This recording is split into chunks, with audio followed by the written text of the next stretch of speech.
Welcome to भाभी तेरा देवर दीवाना। मैं हूं आपका नटखट देवर, लेकर आया हूं टेलीविजन के सारे फ्लेवर जैसे कि मस्ती, गॉसिप, चटपटी खबरें और ढेर सारे गेम्स। सबका गॉसिप देगा रे तेरा ये देवर।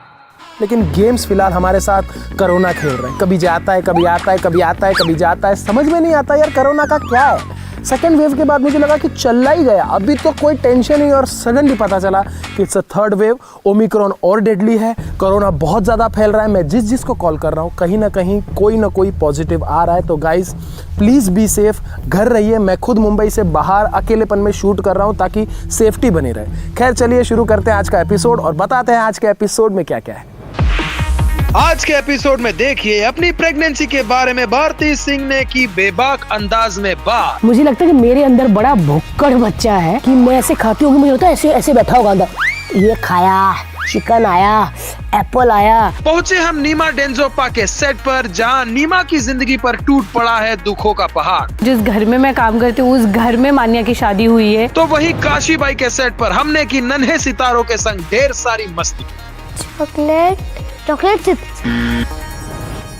दोस्तों नए साल को शुरू हुए अभी बस एक हफ्ते से ऊपर ही हुआ है, लेकिन मैं इंतजार कर रहा हूँ अप्रैल का, क्योंकि अप्रैल में आने वाला है हमारे घर पे एक प्यारा सा नन्हा सा बेबी जो ऐसे ही झूले पे झूलने वाला है।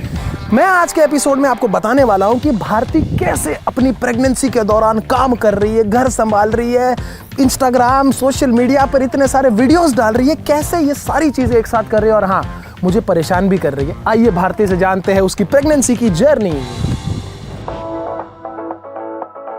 भारती से हमने ये जाना कि जब उन्हें पता चला कि वो माँ बनने वाली है तो उनका रिएक्शन क्या था। पहले तो वो जिसमें टेस्ट करते हैं ना, प्रेगनेंसी टेस्ट, मैंने वो किया, मेरी हंसी निकल गई। मैंने बोला ये कैसे हो गया। मतलब जो 4 साल से हर्ष को ताना बज रहा था, अरे कुछ करो कुछ करो, और उन्होंने करके वो सो गए थे। और फिर मैंने वो देखा, मैं कहा अरे वाह, मेरी हंसी निकली। मैं कहा हाय मैं कैसे बताऊँ, क्योंकि बोलना बड़ा आसान होता है, जब हो जाता है ना तब बताने में बड़ी शर्म आती है कि हो गया ऐसे, तो सब ऐसे देखें हो ही गया ऐसे, तो मेरे को बड़ी शर्म आई। तो पहले तो मैं खुद ही देखती रही, फिर मैंने हर्ष को उठाया, गो, मैं कहा हर्ष ये देख।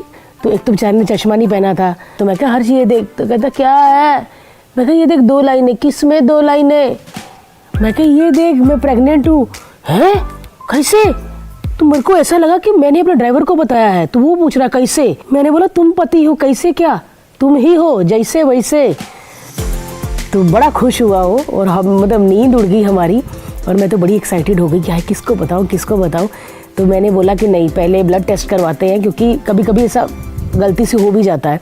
ब्लड टेस्ट करवाया, 2 दिन बाद रिपोर्ट आई कि यस आप प्रेग्नेंट हो, आपने कंसीव किया है। मैंने बोला हाँ। तो मैं डॉक्टर के पास गई, डॉक्टर ने बोला किसी को नहीं बताना, क्योंकि जो हमारी मम्मियाँ होती है ना, ये सबसे पहले खुशी के मारे पता है किसको बताती, काम वाली बाई को। सब्जी काट दे, ए पता है हो गया भारती का, होने वाली है, माँ बनने वाली है, तो वो बताएगी साथ वाली काम वाली को। फिर करते करते A wing, B wing, C wing और जेड विंग तक फैल जाएगी खबर। सो हमने किसी को नहीं बताया। 3 महीने तक हमने अपनी मम्मियों से भी छुपाया। 3 महीने तक मेरी मम्मी, मेरी सास, सब कुछ हर्ष था मेरे लिए, और वो 3 महीने मेरे लिए बहुत मुश्किल थे। वॉमिटिंग वगैरह बहुत आती है, मैं बहुत ही ज़्यादा वॉमिटिंग करती थी। हर्ष मेरी पीठ दबाता था आके, मतलब हर्ष तो ऐसा बंदा था कि उसके सामने थूक भी दो ना तो अरे क्या कर रही है यार, ऐसा वाला था। लेकिन उसने 3 महीने जो मुझे सहा है, कहते ना एक अच्छे पति की निशानी यही होती कि जब आप प्रॉब्लम में हो या बीमार हो तब ध्यान रखते हो ना, तो वो चीज़ें बहुत याद रहती है। सो वो 3 मंथ जो हर्ष ने मेरा ध्यान रखा है ना, वो मुझे मतलब माँ और सास भुला दी उसने। अब मैं सोचती हूँ कि अपने सारे घर में जो हाउस हेल्प है उनको हटा के हर्ष को ही वो जॉब दे दूँ मैं, कि सारे काम वही करे, क्योंकि इतना अच्छे से ध्यान रखता है, बहुत अच्छे से ध्यान रखता है वो, और मुझे लगता है वो अच्छी दाई साबित होगा एक। और भारती ने हमें बताया उसके मूड स्विंग्स के बारे में। बड़े मूड स्विंग हो रहे हैं, बिना बात के रोना आ रहा है। मतलब किसी के घर में कुकर की सीटी बजी तो मेरा रोना निकल जाता है, क्यों कर रहे, क्यों बजा रहे कुकर की, ऐसे पता नहीं छोटी छोटी बात पे क्यों रोना आ जा रहा, मुझे समझ ही नहीं आ रहा। मैं सोचती हूँ कि हमारे जो माएँ थी या हमारी मामी चाचियाँ, वो तो गाँव में रहने वाली थी, तो वो तो ये नखरे किसी को दिखाई नहीं सकती होंगी कि अरे क्या हो गया, रो रही क्यों है। मतलब मन ना करे तो फिर भी काम करना पड़ता है। सो हर्ष ने मेरा इतना ज़्यादा ब्रेन मतलब क्लियर किया है। मैं बोलती थी कि हाय अभी ना मेरे को ना हैवी चीज़ें नहीं उठानी, मेरे को ये नहीं करना, मेरे को वो नहीं बोलना। तो उसने बड़ा अच्छे से समझाया। बोलता कि प्रेगनेंसी ना बीमारी नहीं है, ये एक हैप्पीनेस है, इसको एंजॉय कर, इसको फील कर।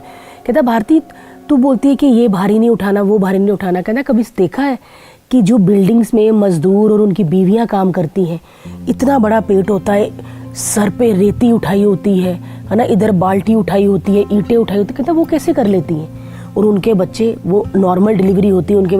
इसको बीमारी मत कहो, इसको अगर दिमाग में बिठा लो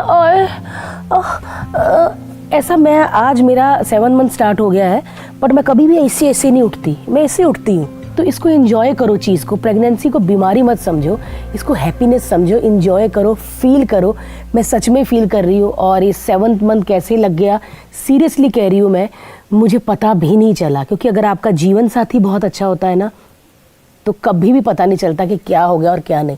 सिर्फ खुशियाँ। अब हम सोचते हैं अरे 7, 8, 9 हाय 2-2.5 महीने रह गए, बस आ जाएगा, वो आ जाएगा, ऐसे करके मतलब बड़ी खुशी होती है। मैं तो सोचने भी लग गई, मैंने थे फ्रॉक्स और क्लिप्स ये वो, क्योंकि हम लोग को बेबी गर्ल ही चाहिए। तो हम लोग तो अरे ऐसे करेंगे, उसका पेट मोटा होगा, पाउडर डालेंगे, तो हम ऐसी वाली बातें करते हैं। लड़का या लड़की जो भी होगा, बस मैं कहती हूँ मेरे जैसा हो, सुंदर, हर्ष पे ना जाए। भारती से हमने ये भी जाना कि प्रेगनेंसी में उन्हें कितनी भूख लगती है। मैं हर 2-2 घंटे में खा रही हूँ। मैं सोचती हूँ कि यार अभी 3 रोटी खा ली, अब तो नहीं खाऊंगी। फिर 2 घंटे बाद ऐसा हो जाता है कि पता नहीं, ऐसा लगता है कि व्रत खोलना होता है ना, क्या है पेडी दे दे, ऐसी हालत होती है कि जैसे व्रत खोलना होता है। मुझे लगता है कि मेरे अंदर बड़ा भुक्कड़ बच्चा है कि मैं ऐसे खाती होंगी, मुझे लगता है ऐसे ऐसे बैठा होगा अंदर, ये खाया, चिकन आया, एप्पल आया, तो काफ़ी भुक्कड़ बच्चा होने वाला है। और जैसा भी हो बस नॉर्मल हो, मुझे ऑपरेशन नहीं करवाना, सिजेरियन, मुझे अपना पेट नहीं फड़वाना। बस मैं आज को बोलती हूँ, मैं कहा हर्ष अगर ऑपरेशन से हुआ तो क्या हो गया, क्योंकि उसको पता है ना, उसको दर्द ही नहीं होना, उसने वो फील ही नहीं करना। अरे कुछ नहीं, मैं मस्त वीडियो बनाऊंगा। उसको अपने ही व्लॉग के पड़ी रहती है, वो गुजराती हर जगह से पैसा कमा। ये भारती जब बच्चा पैदा होगा ना तो वीडियो बनाएंगे, बड़ा वायरल होगा। वो मैं कहा वायरल मतलब मेरे को उधर दर्द हो रहा होगा और वो सोच रहा होगा कि भाई इसको पैसा कैसे कमाए। देखो अंबानी से आगे जाएंगे, बहुत मेहनती और लालची हैं। भारती से हमने ये भी जाना कि वो बच्चे का नाम क्या रखने वाली है। बेटे का हमने सोचा है दीनानाथ और बेटी का शांति देवी। हम चाहते हैं कि हम कुछ अलग करें, या आजकल रोजी, पीटर, राहुल, ऐसा कुछ नहीं, दीनानाथ और शांति देवी ऐसे रखेंगे। मतलब अगर कुछ हॉट लड़की, हमारे घर बेटी पैदा हुई है हॉट है, शांति देवी, तो लोग ऐसे देखेंगे कौन है, और शांति देवी ऐसा हील्स में स्कर्ट में आई, और प्लीज़ वेलकम दीनानाथ, और हमारा हॉट लड़का स्पाइकी कट ये वाला। मतलब कुछ अलग करना है हमने। तो हमें पता नहीं अभी दीनानाथ होगा कि शांति देवी होगी, बेसब्री से इंतज़ार है। भारती से हमने ये भी जाना कि भाभी तेरा देवर दीवाना की टीम उनके बेबी शावर में आ सकती है। कोविड चल रहा है ना, तो आप लोग कैसे आएंगे, खर्चा बचाइए ना थोड़ा। लेकिन हाँ, आप अपने गिफ्ट्स भेज सकते हैं, वो चाहे आप पेटीएम करवा दीजिए, पैसे अकाउंट में करवा दीजिए, हम आपको दे देंगे। कुछ भी करवा सकते हैं, गिफ्ट्स भी भिजवा सकते हैं, आने की ज़रूरत नहीं है, उधर से आप भिजवा सकते हैं। और मैं चाहती हूँ कि जो चैनल मेरा इंटरव्यू ले रहा है, मेरे सारे बेबी शावर का खर्चा वही करें, क्योंकि जहाँ कोविड में कोई इंटरव्यू नहीं दे रहा, मेरे पति का शो है, वो इसमें एंकर है, इसीलिए वो ज़बरदस्ती मेरा जूड़ा बनवा के मुझे बिठा के धूप में इंटरव्यू करवा रहा है। तो मैं चाहती हूँ कि मेरे पूरे बेबी शावर का खर्चा करे, हो जाए तो फिर मज़ा ही आ जाए। दोस्तों मेरी और भारती की लाइफ की इतनी प्यारी न्यूज़ के बारे में मैं और भारती तो बहुत ज़्यादा एक्साइटेड है, लेकिन भारती से इस खास बातचीत के बाद हमारी टीम पहुंची नीमा डेंजोपा के सेट पर। आइए जानते हैं वहां क्या हुआ।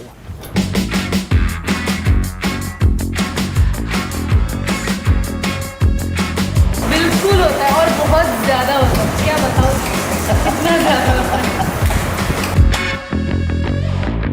नीमा डेंजोपा में होने वाला है बहुत बड़ा धमाका, क्योंकि नीमा की बेटी ने शादी करने की ठान ली है पारस के साथ। ये वही पारस है जिसके घर पे नीमा एज मेड काम करती है और सुरेश एज ड्राइवर काम करते हैं। आइए इस रिश्ते के बारे में नीमा का क्या कहना है, नीमा से ही जानते हैं। ये तो मेरे लिए बहुत ज़्यादा शॉकिंग था कि ऐसे कैसे हो गया, मुझे कुछ आइडिया ही नहीं था। और अभी ये बहुत बहुत बड़ी बात है कि जिस घर में मैं काम करती हूँ उस घर में मान्या की शादी हुई है। वो लोग कम्प्लीटली अगेंस्ट है। अगर मैं एक बार के लिए अग्री भी करूँ बट दे वोंट अग्री, वो कभी नहीं करेंगे क्योंकि उनको स्टेटस का बहुत उनके दिमाग में रहता है, स्टेटस वाली थिंग। तो अभी पता नहीं कैसे क्या होगा। आई जस्ट होप कि मान्या के लिए सब सही हो और मैं भी इस सिचुएशन से अच्छे से डील कर पाऊँ। बिल्कुल उन्होंने डिसीजन लिया है, वो मुझे अच्छा लगा है एज अ सुरेश और एज अ अक्षय भी, क्योंकि वो उनका निर्णय है। उन्होंने देखा नहीं है कि कौन किसका बेटा और कौन किसकी बेटी है। मुझे नहीं लगता पारस बहुत अच्छे से सपोर्ट कर रहा है, तो कहीं ना कहीं नीमा और सुरेश उनकी परछाई देख रहे पारस और मान्या के करीब। दोस्तों, पारस और मान्या का रिश्ता शुरू होने से पहले ही परिवार की वजह से जो दरारें आ रही हैं, ये रिश्ता आगे क्या रंग लाएगा और रिश्ते में आगे क्या क्या रंग होने वाले हैं, आइए उन्हीं से जान लेते हैं। देखिए, अभी वो तो वक्त ही बताएगा। अगर उन लोगों को ये रियलाइज़ हुआ कि पैसे मायने नहीं रखता है, ज़िंदगी में खुशी नाम की भी कोई चीज़ होती है, लोग खुश होना चाहते हैं, तो अगर वो समझ लेंगे तो शायद वो लोग अच्छे से एक्सेप्ट कर ले, पर वो कब समझेंगे उसके लिए हमें वेट करना पड़ेगा। बिल्कुल रहेगी, क्योंकि उससे नीमा ने बहुत अच्छे से पला बढ़ा है। तो जैसे नीमा ने बहुत ही खुद को अकेले ने ये सब संभाला था, तो मुझे लगता है उसने ऐसे संस्कार दिए होंगे मान्या को, तो वो किसी भी परिस्थिति में खुद को सर्वाइव कर सकती है। दोस्तों, पारस के घर वालों ने नीमा और सुरेश को जॉब से निकाल दिया। बहुत गलत बात है। एक तो लॉकडाउन, कोविड, ऊपर से जॉब से निकाल दिया। बहुत बहुत बहुत प्रॉब्लम हुई होगी। आइए जानते हैं कि उनका इस बारे में क्या कहना है। वही सबसे बड़ी टेंशन है अभी तो घर में, वही सबसे ज़्यादा परेशानी की बात चल रही है कि चलेंगे कैसे, क्योंकि सुरेश और मेरा दोनों का ही नौकरी चला गया है।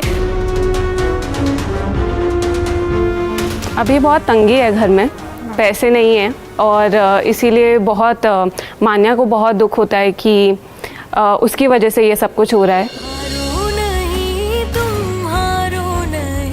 और अभी हमें पता नहीं कि कैसे क्या करके चलेंगे, तो मैंने डिसाइड किया है हम कुछ दिन खिचड़ी खाएंगे और सब्जी कम खरीदूंगी मैं।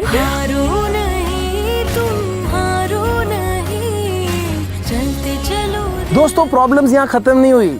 सुरेश की दूसरी बीवी तुलिका ने सुरेश को घर से निकाल दिया। या सुरेश की लाइफ में बहुत प्रॉब्लम नहीं आ रहे, पहले उसको जॉब से निकाला, अभी घर से निकाला, कहीं उसे शोषण न निकाल दे कोई। आइए इस बारे में पूरा जानते हैं उनसे। मुझे और सुरेश को दोनों को साथ में घर से निकाला है, क्योंकि वो वैसे मेरी प्यारी बहू थी और उसने निकाला, तो मुझे तो बहुत दुख है।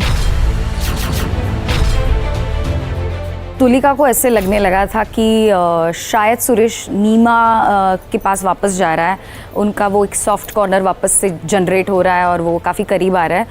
तो इस हालत में हो सकता है कि सुरेश तुलिका को घर से निकाल दे, क्योंकि तुलिका की हरकतें भी वैसी है कि उसको कोई भी घर से निकाल ही देगा। तो उस डर से कि मुझे घर से ना निकाल दे, उसने घर ही अपने नाम करवा लिया चालाकी से, ताकि कल को कोई ये ना बोल सके तुम निकल जा यहाँ से। तो अभी घर उसका है और उससे भी कमाल चीज़ उसने ये की कि वो भी घर बेच दिया है। अभी जैसे कि आप लोगों ने एपिसोड में देखा कि हमारे घर की जो दीवार है वो टूट गई है, मतलब तुलिका ने तोड़ा है। और ये तुलिका का घर है और हमारा घर है, और इसके बीच में हम पर एक पर्दा लगा के रखते हैं, और वो पर्दा भी मतलब तुलिका उस पर्दे में से झांकती है। तुलिका के पास कोई काम नहीं है, वेली घर पे बैठी हुई होती है, वो चटाई लगी है बीच में, दो घरों के बीच में, उसमें से वो पूरा दिन देखती रहती कौन क्या खा रहा है, कौन क्या कर रहा है, कौन किससे बात कर रहा है, किसके साथ हंस रहा है, सब वो देखती रहती पूरा टाइम। वो नीमा पे और मुझ पे वॉच रखने के लिए ये सब कर रही है, लेकिन सुरेश को पसंद नहीं आ रहा है। लेकिन ट्रैक के हिसाब से मुझे बहुत मज़ा आ रहा है।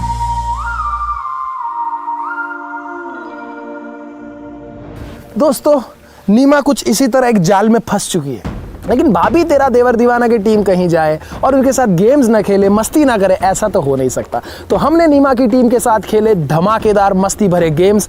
आइए देखते हैं।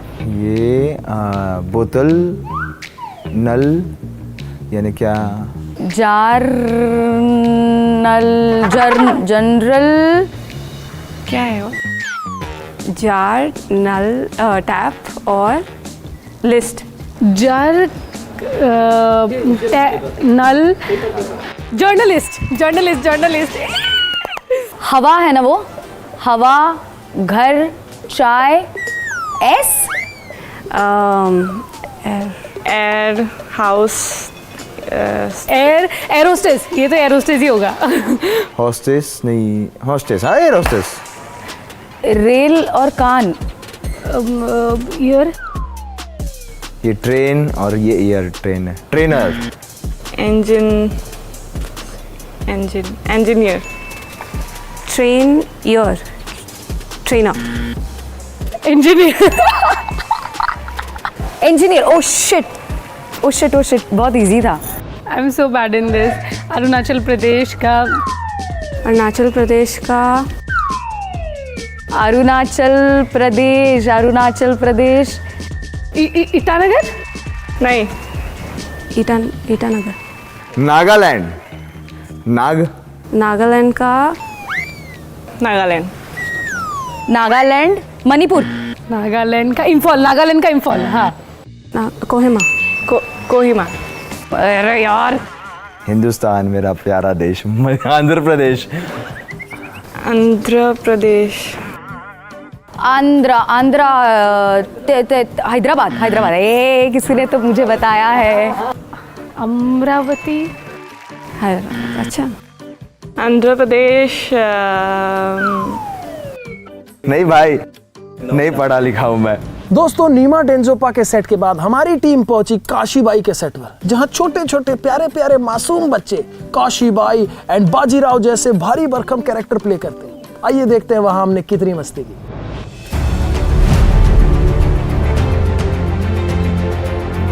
हर हर महादेव। मेरे बाजी, आप पीछे बैठिए, हम गुड़सारी करेंगे। हमने उनसे जाना कि जब उन्हें पता चला कि उन्हें इतने बड़े सीरियल के लिए चुना गया है तो उनका रिएक्शन कैसा था। मैं बहुत बहुत बहुत खुश था। सबसे पहले तो मैंने ऑफ कोर्स मम्मी को फ़ोन किया, बताया कि ऐसा ऐसा सिलेक्शन हुआ है, और उसके साथ साथ ही मैं बहुत नर्वस भी था, क्योंकि इतना स्ट्रॉन्ग कैरेक्टर प्ले करना तो उसके लिए आपको बहुत सारी प्रिपरेशंस करनी पड़ती है। तो नर्वस के साथ साथ हैप्पीनेस भी बहुत सारा था, ऐसा था। मैं बहुत हैप्पी थी क्योंकि ये मेरा फर्स्ट शो है और मैंने फर्स्ट एक्सपीरियंस किया है। फिर जब टेलीकास्ट हुआ, हमारे फैमिली वालों को पता चला, सब बहुत हैप्पी हुए और मैं भी बहुत हैप्पी हुई। काशीबाई का सेट जितना बड़ा है, बच्चे उतने ही छोटे। हमने इन बच्चों से ये भी जाना कि वो इतने बड़े सेट पर खो तो नहीं जाते। नहीं मिल पाता है। ये तो हमारा ही सेट है। हाँ, हमारा ही सेट। इसमें रहते रहते बहुत दिन हो गए ना, इसलिए हमें याद है पूरा मैप। हाँ, कंटिन्यूस हम लोग सीन्स में ही होते हैं, तो ऐसा टाइम भी नहीं मिलता कि हम लोग कहीं एक्सप्लोर कर सके। कि मुझे खुद नहीं पता है अभी तक कि सेट कितना बड़ा है। यहाँ पे बहुत प्रोटेक्ट रखते हैं हम लोगों को। अगर हमें कोई सीन पता ना चला हो तो वो डायरेक्टली बोलते हैं, हमें समझाते हैं और हमें बहुत सपोर्ट करते हैं। हमने उनसे ये भी जाना कि उनकी ऑन स्क्रीन और ऑफ स्क्रीन बॉन्डिंग कैसी है। ऑन स्क्रीन बॉन्डिंग में ऐसा है कि हम दोनों की नोकझोंक भी होती रहती है, हमेशा ऐसे चिढ़ाते रहते हैं एक दूसरे को। वो मुझे बैरी बाजी करके बुलाती है, मैं उसको खिसियानी बिल्ली करके बुलाता हूँ। बैरी बाजी, आप पीछे बैठिए, हम गुड़सारी करेंगे। बट ऑफ स्क्रीन हाँ, हम लोग ऐसे नहीं रहते। हाँ, ऑफ स्क्रीन हम लोग बहुत अच्छे से रहते हैं, बहुत स्ट्रॉन्ग बॉन्ड है हमारा। और पता है, हमें खट्टा मीठा अचार बहुत पसंद है। काशी को भी बधाई दो। हाँ, नोकझोंक होती रहती है, हम दोनों लड़ाई वड़ाई करते रहते हैं, बट ऐसे भी ना हम दोनों का बॉन्ड बहुत अच्छा है और वो भी बहुत स्ट्रॉन्ग बॉन्ड है। हम दोनों बहुत मज़ा आता है, हम दोनों एक साथ रहते हैं। हाँ, कभी कभी फाइटिंग हो जाती है, बट वो मेरे को मनाने आता है, फिर मैं भी कभी कभी मान जाती हूँ। बहुत मज़ा है उनके साथ। नन्हे सितारों से हमने ये भी जाना कि कभी उन्हें मम्मी पापा ने डांटा हो और उन्होंने कहा हो कि डांटो मत, मैं स्टार हूँ। डांटते हैं ऑफ कोर्स, ऐसा नहीं है कि डांटते नहीं है, बट ऐसा कभी मौका नहीं मिला कि मैं बोल पाऊँ। पर अभी बोलूँगा ज़रूर एक बार कि डांटो मत मुझे, मैं बाजीराव बल्लारू। ऐसा कभी भी नहीं हुआ। हमारी मम्मी हमें डांटती नहीं है। हाँ, हमें डांटती नहीं है कभी।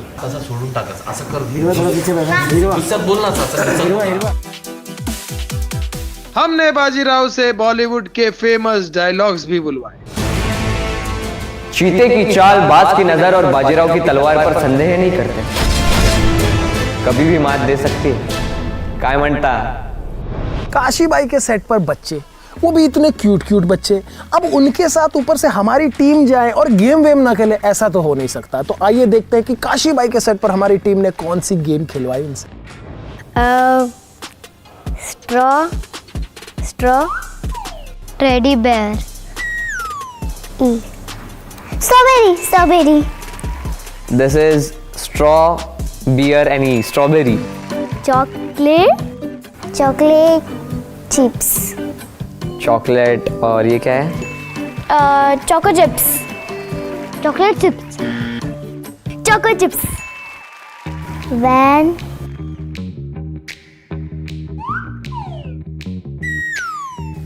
ये क्या?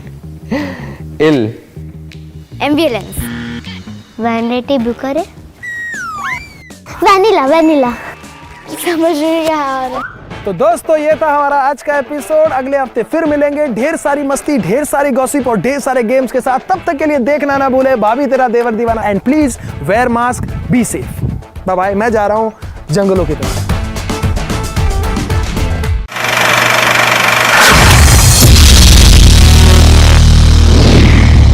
Kali said once in an interview that he is one actor who matches my energy. I'm really grateful for is the diverse in the kind of cinematic voices that I've engaged with. जो फिल्में वो बनाते हैं वो बच्चे देख सकते हैं, बूढ़े देख सकते हैं, people appreciate कर सकते हैं. Not a section of the audience that ever feels left out or alienated. He makes films and tells stories that are for everyone, and that's one of the things I love most about him. You express yourself so freely. You verbalize your emotions so easily. मैंने तो अभी control किया है. Invest yourself in passion for cinema because what else? What else? देखिए आतिका फारूकी के साथ cinema की बातें हर इतवार रात 9:26 पर सिर्फ न्यूज़ 18 उर्दू पर।